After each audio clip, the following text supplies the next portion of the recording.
So, as many of you know, this was developed for kids, um, and there we go. So it's cartoons. Some of it. This is one of them. Anyway, we're talking about the people wandering in the desert, and what many people don't know is that they made a trip directly from Mount Sinai after the tablets were given to the Promised Land to enter right away. And they traveled with the ark, which contained the tablets, and they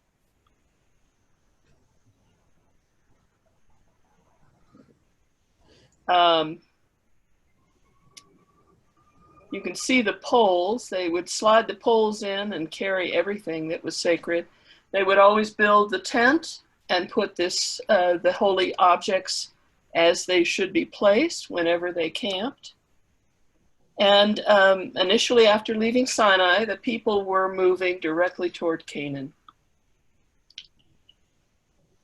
They had a signal system every time they sat up with trumpets. One trumpet would bring the 70 that were helping administer the tribe, and then 2 trumpets, and everybody came to hear what God had just said.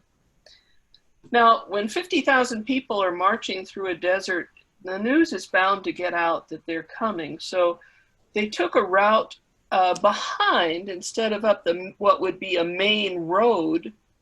They went behind, this would be the Dead Sea, to enter kind of sneakily, if they could, to cross the Jordan into the Promised Land. And all the Israelites knew that God intended for them to take Canaan by battling for it. So when they got within range of the country, they decided to send some spies in. In pairs, 12 men, one from each tribe, went into Canaan to see what the land was like and to find out about the strengths and weaknesses of the Canaanite army and forts. Each pair went to a different major city, and they were instructed to bring back with them examples of the fruits of the land that the land would grow. And they were gone for 40 days, which is simply biblical talk for a very long time. Now, among the men who went into Canaan were Joshua, the man who led the battle against the Amalekites, and who accompanied Moses up Mount Sinai. And since he was with Moses, he did not sin by worshiping that golden calf. He came down with Moses on that event. Another was named Caleb, and he was of the tribe of Judah. And they traveled as a pair. When the men did return, they brought back fruit and news of the goodness of the land, and they described it as a land of milk and honey. This may be an idiom, meaning that there was a lot of good land that had not been turned to pastures and farms yet. However, when Moses, otherwise, I've always wondered if they were still lost and just thought they'd found the land of milk and honey, because it doesn't look that way to me.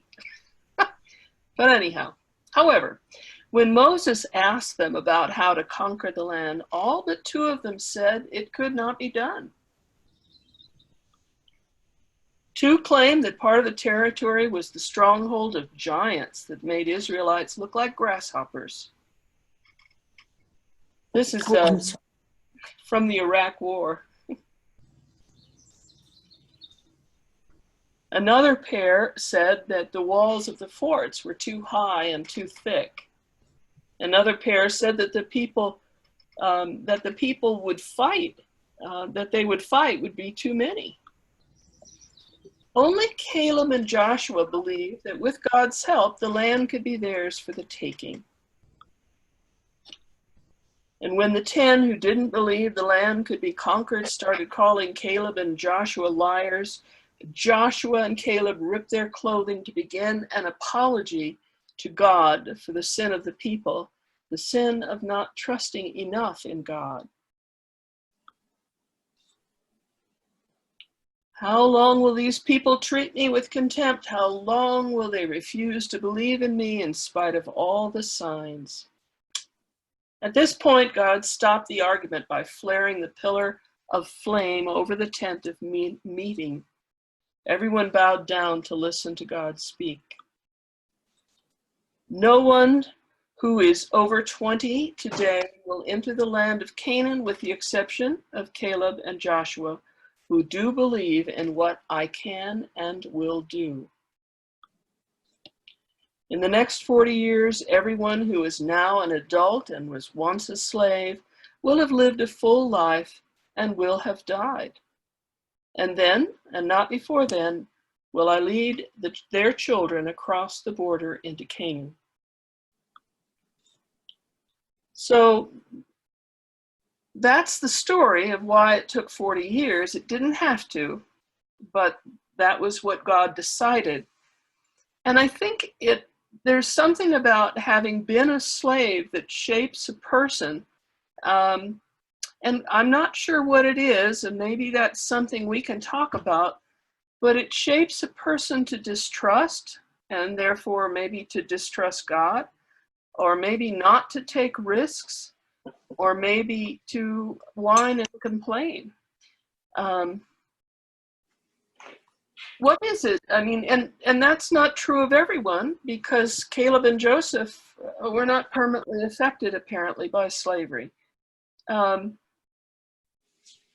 And there's an assumption here that the next generation would be different. So what do you suppose it was about slavery that made these people unwilling to take the risk of what it would be to conquer that land?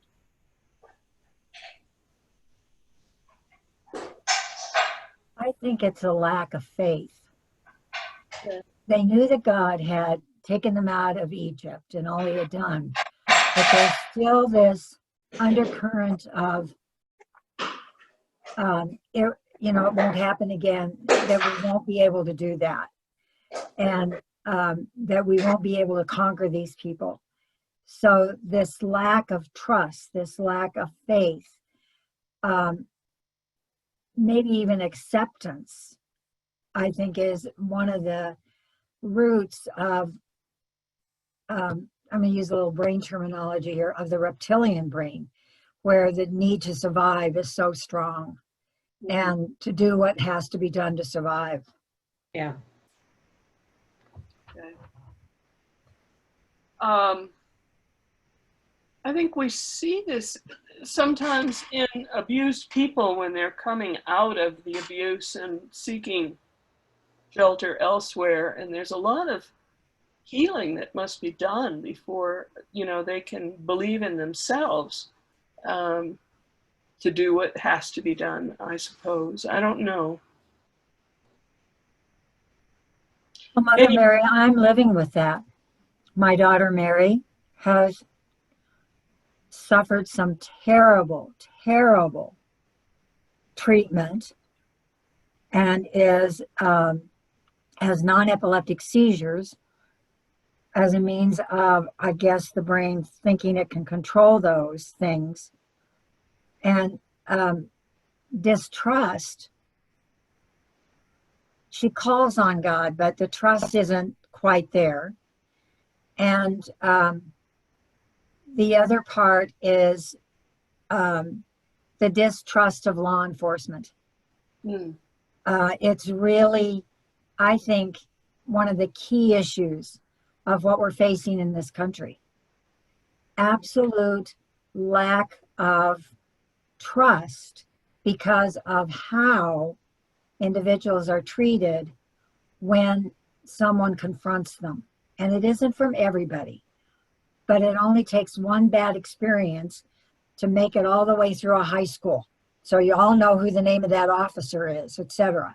And that lack of trust is really deep-seated. It's really deep-seated.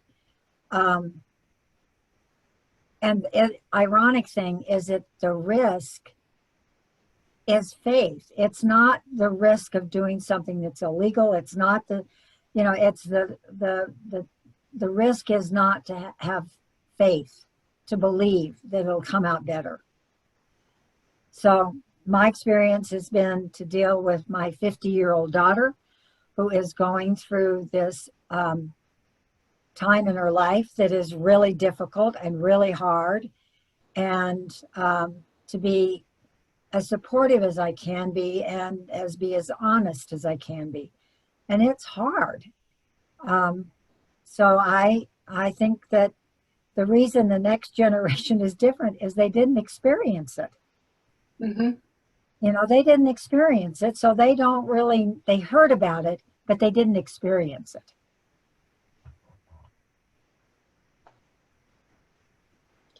Okay. It seems that Caleb and Joshua are not afflicted in this way, and I wonder what the difference is for them, what makes this possible for them. But apparently there weren't a whole lot like them, so. But anybody have any ideas about how you might get around an effect of this sort?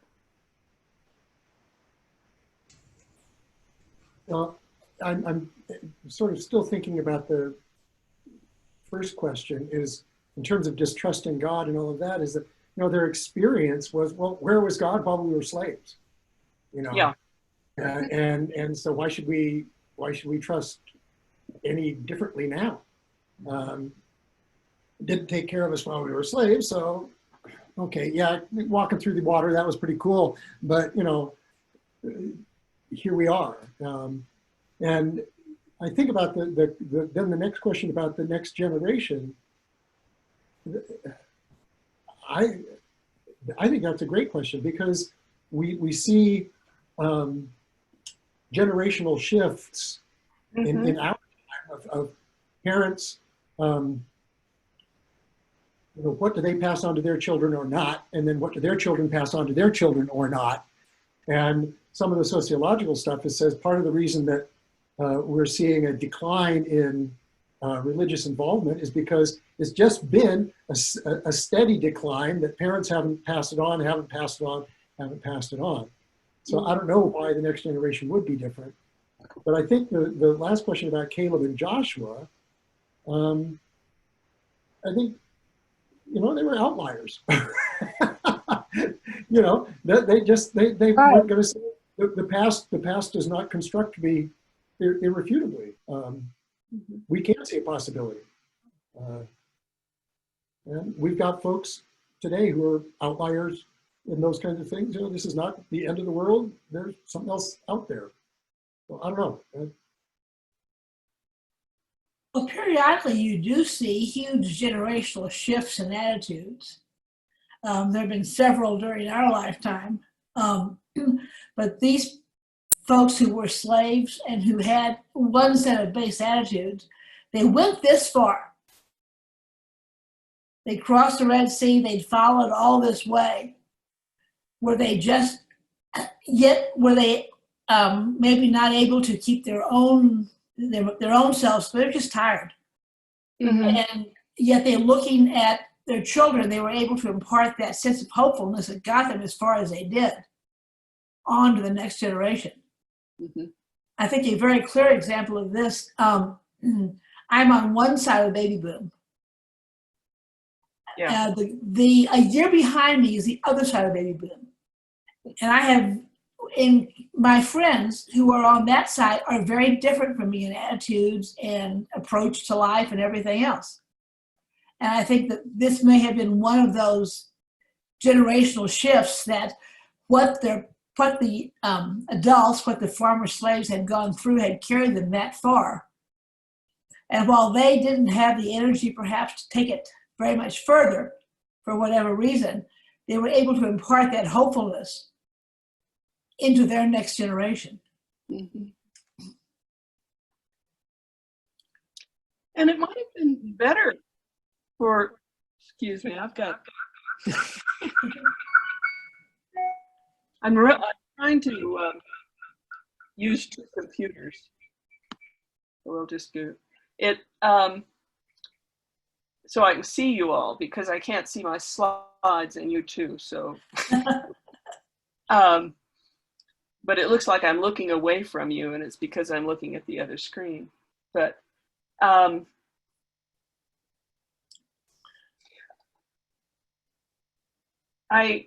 look at our own.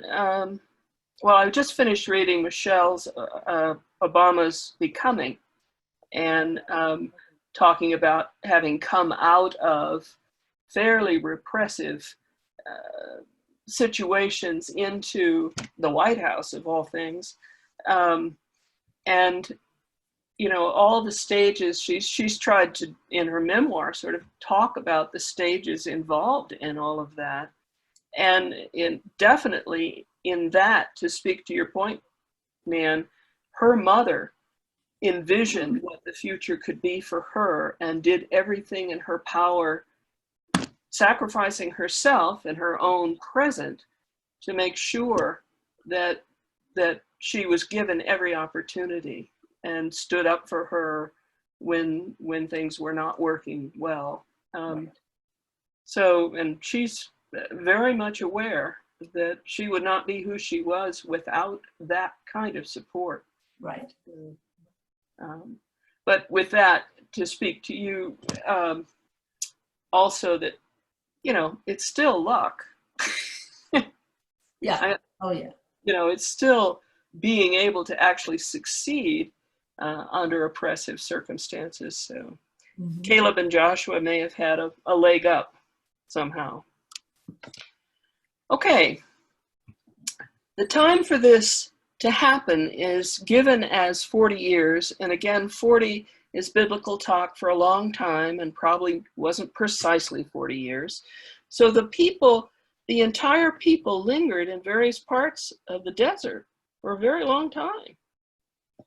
They spent most of their time, it seems, in this part of the land, but these are various places that are cited as things they did, wandering in circles until they finally came up through and ended up here when the time was right. So those who were young enough, you know, just simply dreamed of being able to go on.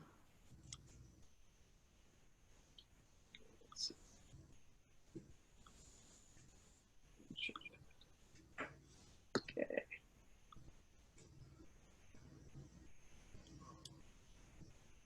Okay. So this is the story of why Moses didn't go in with them. If I can see what I can do here.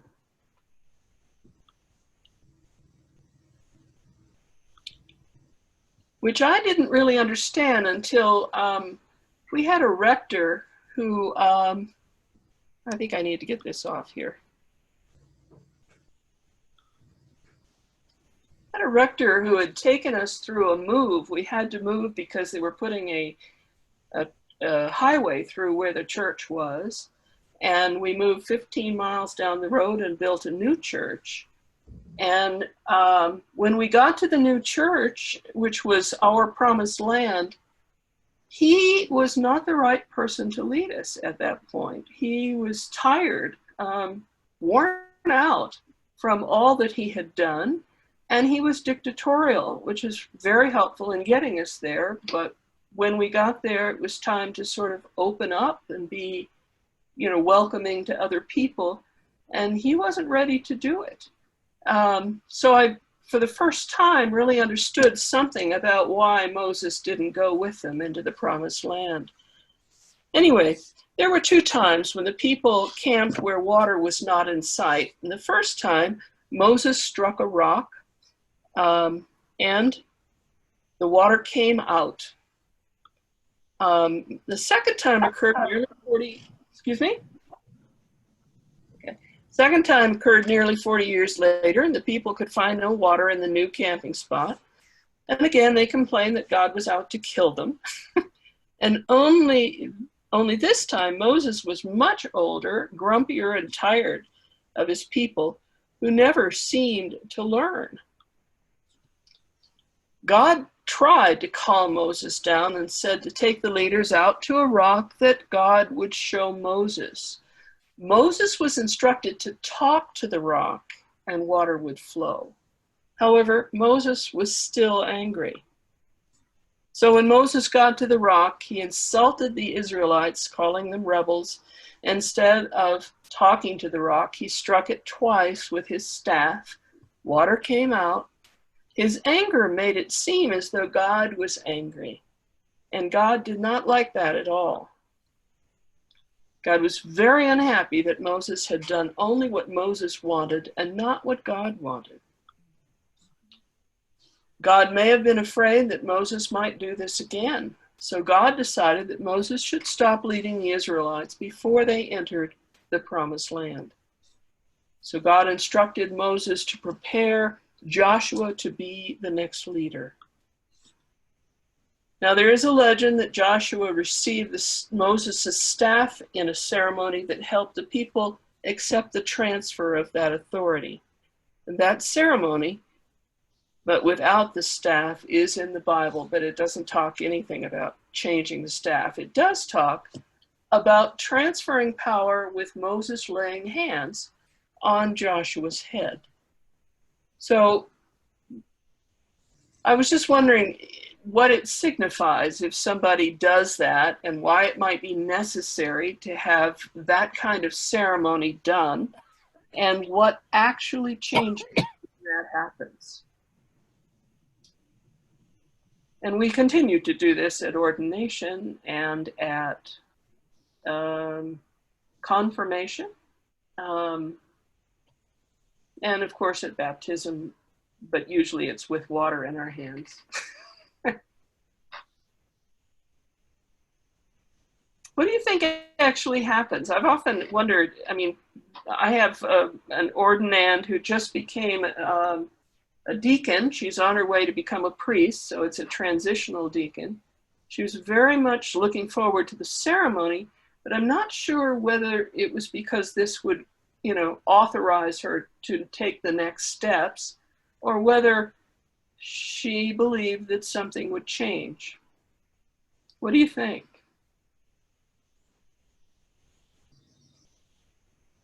The laying on of hands has a lot of psychological significance beyond religion, certainly. In relation to medicine and healing, for example, the whole idea of laying on of hands, the transferring of something from one to another is done through the sense of touch. So it's the sense of touch and the power of the sense of touch level. There's a physical sensation that goes with it that seems to. It's almost like an energy transfer. Sometimes Yes. the person who's laying hands on is transferring their energy to the person they're laying the hands on. And I've had the experience where I actually felt that. I think that's why in greetings, for example, as we greet, pass the peace, we touch hands or we hug, and a lot of that transfer a certain sense of security and acceptance and power to the other, that they are a part of the group. Some I of was us who thinking do, about. Oh. Go ahead, Deb. I was going to say, some of us who do the healing prayer have talked about how reluctant we are to put our hands on the altar, to hand over all the prayers that we've said to the Lord, but we're reluctant to put our hands on the altar because our hands are so hot. It's weird, that energy that goes through our hands to the people we're praying for stays with us. Hands are very hot when we touch the altar, and it's a feeling that that stone will break or something. It's a really interesting experience. I was going to say that the kind of touch that that Nan was talking about, you know, shaking hands or hugs, in many respects is really kind of common. I mean, we hug children, we do, we shake hands. It's really, but putting your hands on somebody's head is really unusual. That's not an everyday kind of thing. And I wonder whether or not there's something that is a part of that it's so unusual and yet so intimate. I mean, it's not putting your hands on your kids' ears, shaking their head. This is a different kind of thing.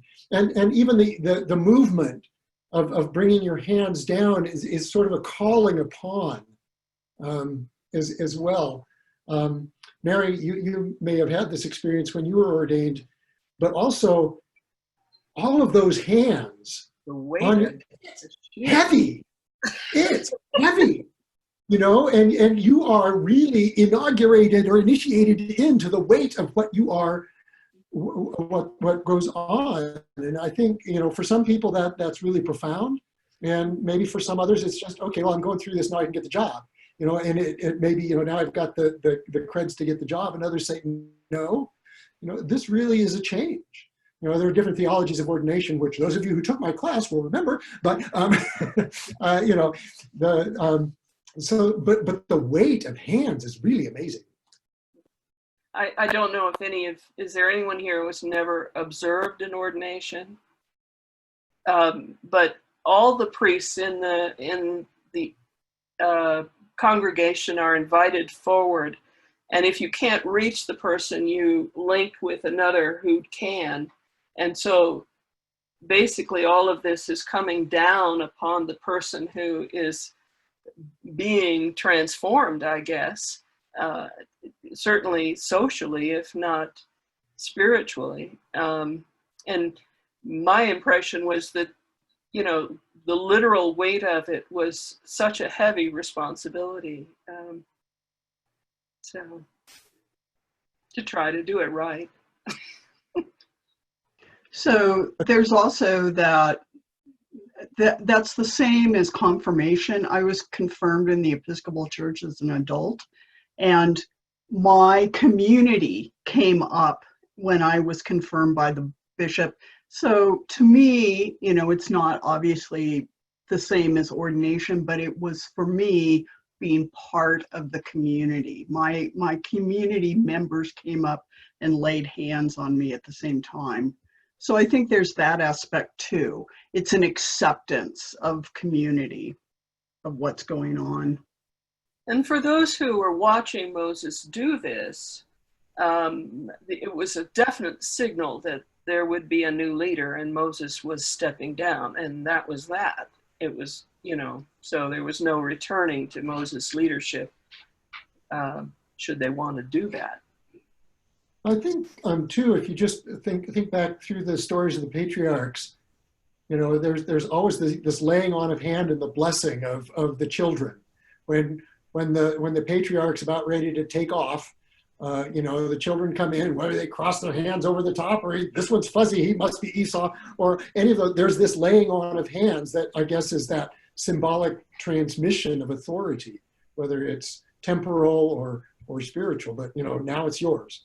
And I think before you go to synagogue on Yom Kippur, the father blesses each of the children with a laying on of hands before they leave the house to walk to the synagogue.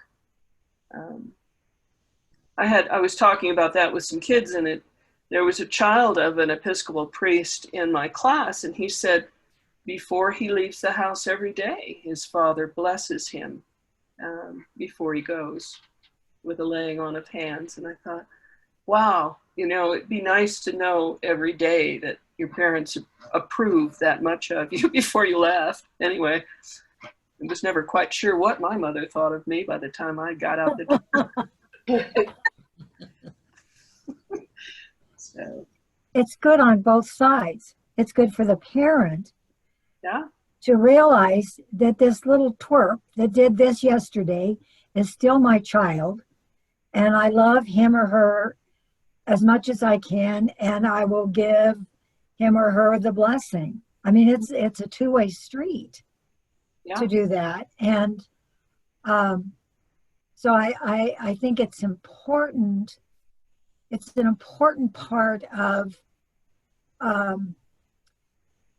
developing one's spirituality. The sentence that says, "What does it change?" made me think of the novel. It's really a novelette, Bless Me Ultima. Oh, yes. And Antonio is going to his first communion in the Catholic Church, and he thought that when he would get the wafer, that there would be this huge spiritual change in him. And when it didn't happen, he's going, well, you know, what was this all about? And he feels much closer to the spirituality of the carp in the river, the golden carp in the river, and the Ultima. But it doesn't say one is wrong and the other's right, but there is this, he has a change, but it's not the way the priest in his church expected him to change. And that's one of the things that I think we sometimes forget, that people have blessings in different ways, and they can have changes, and it signifies a change, but it may not be exactly the way we think it should be. Mhm. So just, you know, for an idea.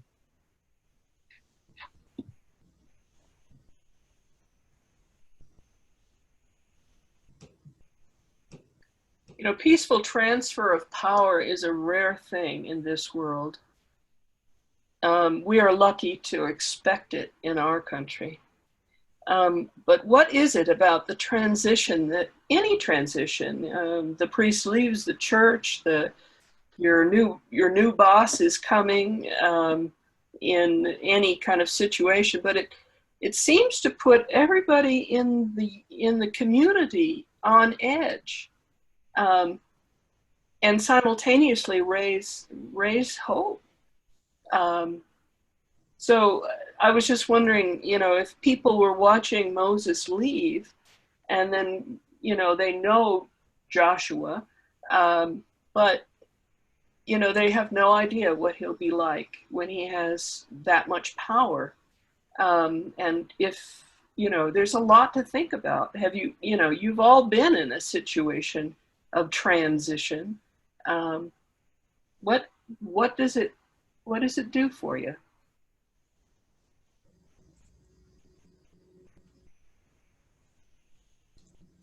Push on your best behavior. Really?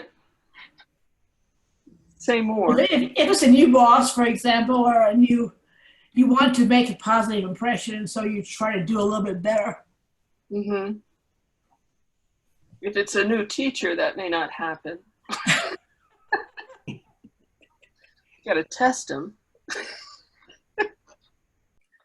But That's true, but still, Yeah. I think in general it does, though, tend to put people a little bit on edge, and therefore a little bit more careful, a little bit more conscientious, at least for a little while, until they see sort of where the land lays, and then they start testing.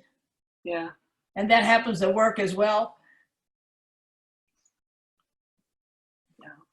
I don't know.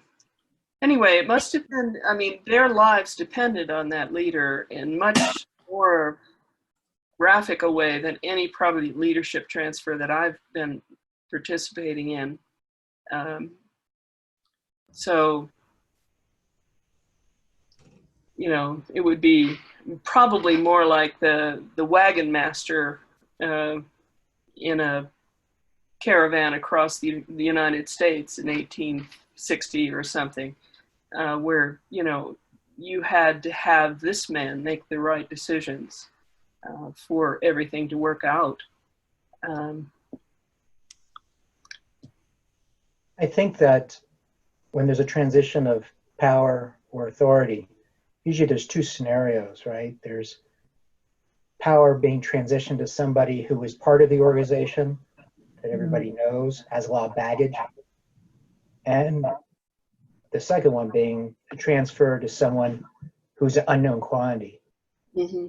And in my career, I often thought about how corporations seem to have a very strong bias to not hiring from within, that they want the new CEO to come in from the outside. And then when you look at our presidents, very few of the vice presidents end up becoming president by running on their own. I guess we have George H. Bush would be one. LBJ kind of inherited the job after JFK's assassination. My history is kind of failing me at that point, but there are too many. And I think it's because of that baggage that people carry when they come into this new leadership role. It's better to have an unknown quantity that, or unknown person that can come in and maybe clean house is too harsh a term, but to be able to set a new course. Mm-hmm. Yeah, and I think, you know, we all have an idea of where that course should be, and sometimes it turns in the completely opposite direction. That may raise anxiety. What about Moses? Pardon? I was just going to say, there's that old proverb: better the devil you know than the one that you don't. And so, you know, that I think that lops over into questions of leadership change. And to Mark's point about not hiring from within, that's the devil you don't know when you hire from without. And you know, that can create, people get accustomed to you know, the way things are, and whether or not there might be positive stuff for the way things might be. It's, you know, change is hard. Yeah, and you're leading the church through change. And I think while we're comfortable with you, you're still trying to get us to do some things we haven't yet done. I think there's also an element of these people had seen Joshua through 40 years. They'd seen through a period of time, and he was that young kid. Yeah. And it's really, really hard to get people to see you as something other than that kid. Unless you're a kid yourself. And there's another generation of young kids that are saying, oh, he's one of us. I think that's So, that's what he's saying at this point, because that older generation that was Moses has died off. They're ready to go. I don't know if you know much about Joshua's leadership style or his approach. And you probably won't until you read the next book in the Bible. But he is a warrior. So, I mean, we know that about him. And I think we would all agree that Moses needs to stay. I agree anyway. It's time, but because I think of it, Mother Mary, like Pope Benedict and Pope Francis. Yes. Yeah. Benedict knew it was time for him to leave. Mm-hmm. And so he basically set up that Francis would be coming in and didn't destroy a relationship between the two of them. Mm-hmm. So that there can be this movement, there can be this retirement. I think it's wonderful that the US presidents that are still living talk to one another, share with one another, discuss with one another, and have what they call the most exclusive club in the world, regardless of their policies. Right. They regard and they respect each other. Friendship is even developed. So I think that there's a lot of understanding it's time to let go and let somebody else do it. And it needs to be someone younger. And so Moses knew that. The other thing is that Moses, I've read the lectionary, Moses asked God if he can see it, and God does let Moses see the promised land. So he can see where it's going to be and what it's like. But he does have to give up his life on the east side of the Jordan River. And he knows where he's going to be buried. Yeah. Okay. So Moses led the people to the river Jordan and then climbed Mount Nebo. Let me go back and look. So theoretically, this is Mount Nebo. But to watch Joshua lead the people into the promised land without him. And the Bible says Moses died and was buried, but that no one except God knows where the grave is. So it would seem that God buried him, if you want to get real literal about it. Not that that's a big or important point.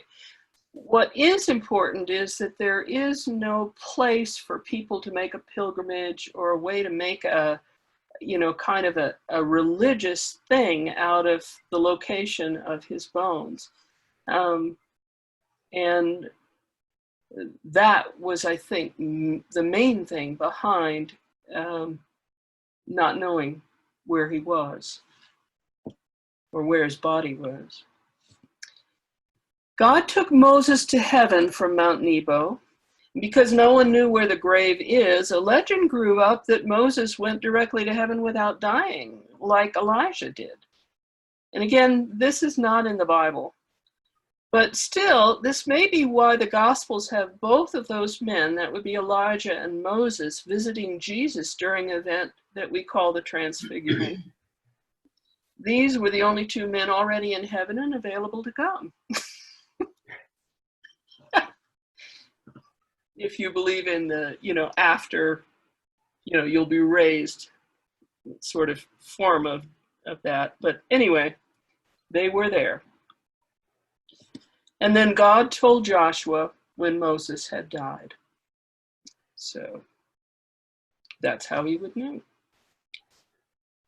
All right, so we're ready to enter the promised land, and I think that would be a good thing to do next time. It would be exhausting to do it now. It would be. Because we got to fight in Jericho or outside of Jericho. Right, there's that too. But there's a lot that goes on with Joshua, and a backstory for him that may involve a king that lived 600 years after this time, kind of creating Joshua to be the kind of hero that the military hero that king needed to be. Kind of interesting background. I read a 30-page essay on it yesterday, and so we'll look at it. So, okay. Thank you, Mary.